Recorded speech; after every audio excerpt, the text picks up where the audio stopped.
Hi guys, welcome back to Chops Garage, and I'm having an absolute mare of a day. So we've got a couple of cars running here with the bonnet up. So I'll explain what this is all about. So the plan this morning was come in, drop the Kia off to have the rear caliper done by Moore's Garage down in South Moulton, pop back up, pick up the Dacia, drive that to Stuart to have the cam belt done, get picked up by Mrs. Chops, brought back here, have a little bit of a chilled day sorting a few things out. But I had a message this morning from a lady that wanted to come and see the Ford Ka. She said when I'm here I'd also like to try the i10, which is a good choice, try the i10 as well. She said she's coming about 12. I thought I'd get all this done before 12. Anyway, I got in this morning, jumped in the Kia Picanto, and it wouldn't start. It was having none of it. It would not start at all. Now the battery's been flat on it a couple of times, so I thought fair enough, I'll go and grab the Amazon jump pack I picked up the other day because my Noco's been playing up. So this one here, I went out with this, what's it called, Ashford Morris little jump pack. Did absolutely nothing, would not start the car for love nor money. Looked everywhere around for my Noco charger, couldn't find it anywhere. So by this time I'm late for dropping it off down to Moore's, and I'm getting behind. So I call up Moore's and let them know I'm running late, and I'm not going to be able to drop the little Kia Picanto down because I can't get it started because I've got no jump leads here either. So then I check my phone and I've got a message from the lady saying I'm 20 minutes out. I'm like, hang fire, you said you were coming at 12 and it's now like, you know, 9 o'clock ish, and I was already running a little bit late when I got in this morning. So she said, yeah, no, I'm coming, I'm 20 minutes out. I went, oh well, I'm out doing things. She said, oh no, I'm already on my way. So I said, okay, I'll hang on for you. So she comes along, has a little look at cars, lovely lady, there's nothing to do with her being wrong at all, she's good as gold.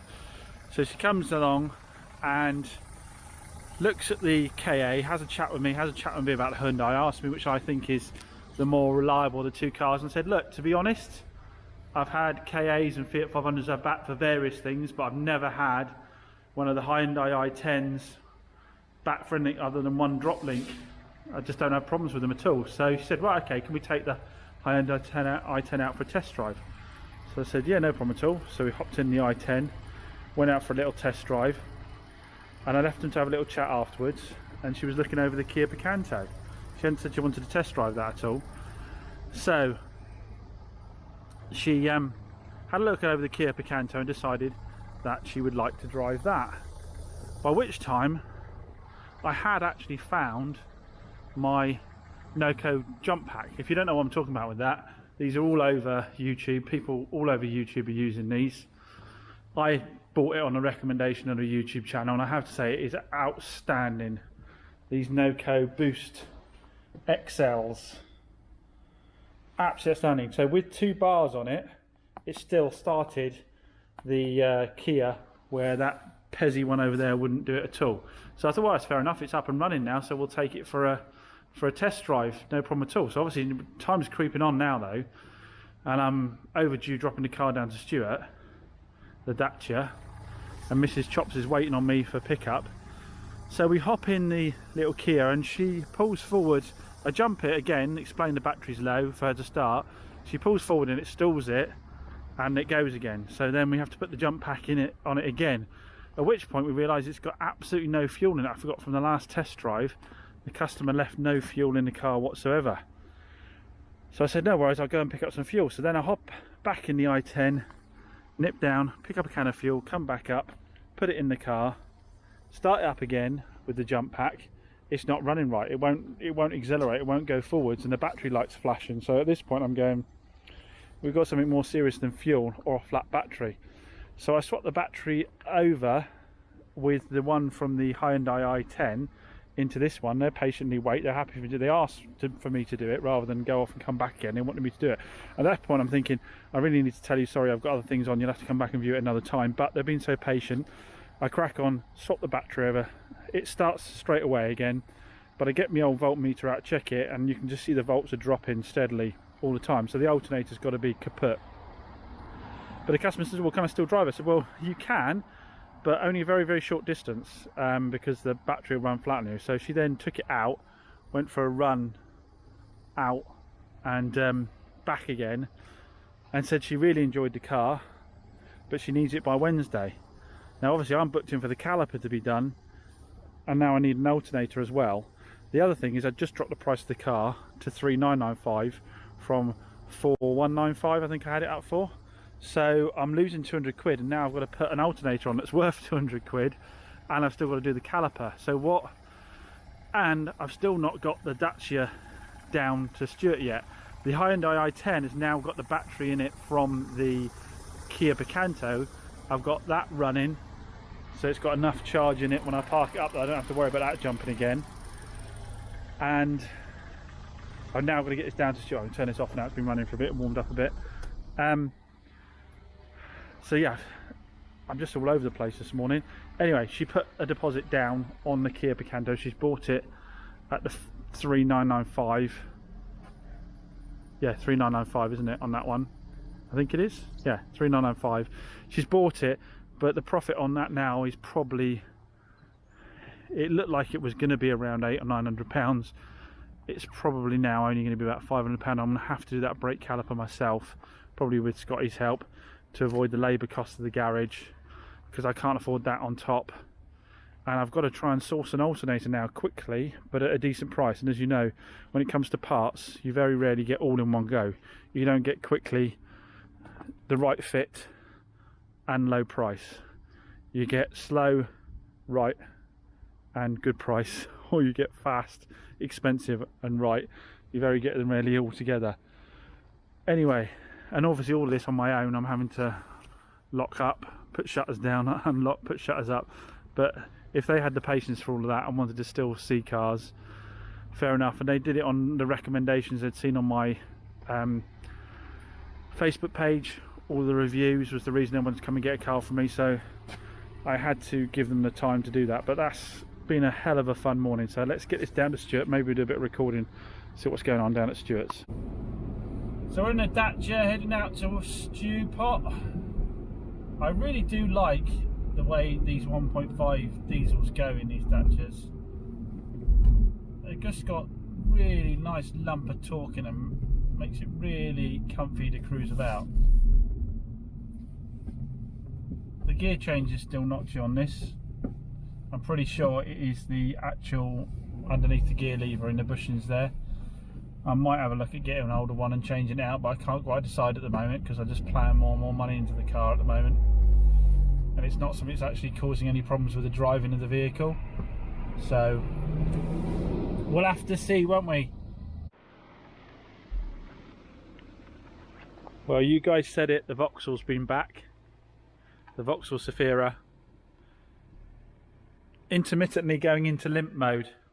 I plugged it in, I've got no codes at all, and he says he can turn it off and back on again and it goes away. I checked with my scanner, I've got no codes I can find in the system at all. I've taken it for a little drive to see if I could bring the code up. Didn't come back again. So I reckon we've got a lambda sensor on its way out or something like that. What I told him to do is going to nip down Moore's and see if they can plug it on their computer and get a reading. And if they can't get a code out of it or they're unavailable to speak to them, I said, look, on my, just ask them for some in like a fuel system cleaner, an injector cleaner type thing, put it on my account, put it in with a fresh tank of fuel, because he says he was travelling up country tomorrow. I said put it in with a fresh tank of super unleaded with the additive in, and a long run like that might burn off a component. If you've got a component that's wrong, like a carboned up component or something like that, that may well help you. So fingers crossed that sorts it for him.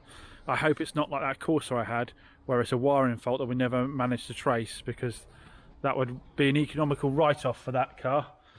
It really would. And hopefully Moore's are free to check it for him, but I am sending them down there ad hoc, so to be fair to them, it might be possible they're not available. Oh, what a fun day. It's all happening today. Right guys, icing on the cake. Just had a phone call on the lady that had the bronze Skoda Fabia. She's just broken down again with the same emissions light that she had, she had 2 months ago, was it? and when they put it in and plugged it in and cleared the codes, it didn't come back again, and she's been driving it ever since fine. She's just run me up. She's broken down. The emission light is back on again, but now the car is juddering. Sounds like air fuel mixture again isn't right, and she's going to have to get recovered to. Luckily, Stuart and Car Care are very close to her. She can use her warranty wise to get the car recovered over there. And Stuart was booked in to do the Dacia tomorrow morning, wasn't he? So I'll have to get him to push the Dacia to the back burner and have a look at the Skoda instead. Hopefully, again, it's just a plug-in of a lambda sensor or something. But somebody somewhere today decided, James, you're going to have a pig of a day today, and that I have. So, chap's been back with the Zafira. He went down to Moores. There was no code on the car. The guy checked for me down at Moores, couldn't bring any code up at all. So we were none the wiser as to what the problem was with the car. But it did have the light on. It was too dark. We did have the light on when it came back here again. So I plugged mine in again. No code again. So I go to trusty YouTube, put some questions in about this, and find out that you can actually bring the codes up on the Vauxhalls by putting your foot on the brake and the accelerator pedal at the same time, and then turn the ignition on. To which I then got a code which was 160035. Looking that code up online, I found that relates to a faulty ECU, or at least potentially to a faulty ECU. So I think we've got a duff ECU, which is what pretty much everybody said when I got the Zafira in would end up being a problem with the Zafira. It's a little bit like that Ford KA I had. So I think I've got to whip the ECU off and send it out to ECU testing and check whether it's actually got a fault or not. Bless the gentleman, he was going to drive the car up country tomorrow. I said, at the end of the day, the car actually drives fine. It just occasionally goes into limp mode. When you turn it off and back on again, it drives absolutely fine. The engine itself is sweet as a nut. And the rest of the car's fine. It's just this ECU problem. So I said, look, I can take it in now, I can take the ECU and send it off. He said, oh, I'd rather take the car away and see how often it happens and decide whether I want to drive up country or not. I said, unfortunately, I don't have loan cars and I haven't got any tax that I can lend you. I said, you have got your warranty-wise cover, which will give you a loan car if needed, but you have to have the car booked in and it has to, the fault has to be diagnosed and blah, blah, blah. So that's not going to happen overnight. So as we've left it, he's taken the car away. I said, look, the ECU, the engine ECU is covered under your warranty-wise. I said, but what I'll do is I'll take the ECU off, I'll send it away for testing, I'll cover the bill and then try and claim it back from warranty-wise. And if they muck us around a bit at all, I said, I'll eat it. So I don't know how I can say any fairer than that. I'm obviously, as always, problems come up. I'm jumping on it. I'm trying to help him as much as I can. There's just nothing I can do. It takes, by the time you take the ECU off, post it, get it away, come back again, it takes a week. No point getting an aftermarket or a new ECU. We'd have to reprogram keys and all sorts of stuff. ECU testing will be able to test the ECU, tell me whether it is faulty or not, so we know for sure whether that's the fault. And when it comes back, it'll have the same mileage on the car. All the keys will be the same. We won't have to worry about that kind of things. But that will mean that will also probably, if warranty-wise won't pay out on that, will wipe out the profit on that car as well.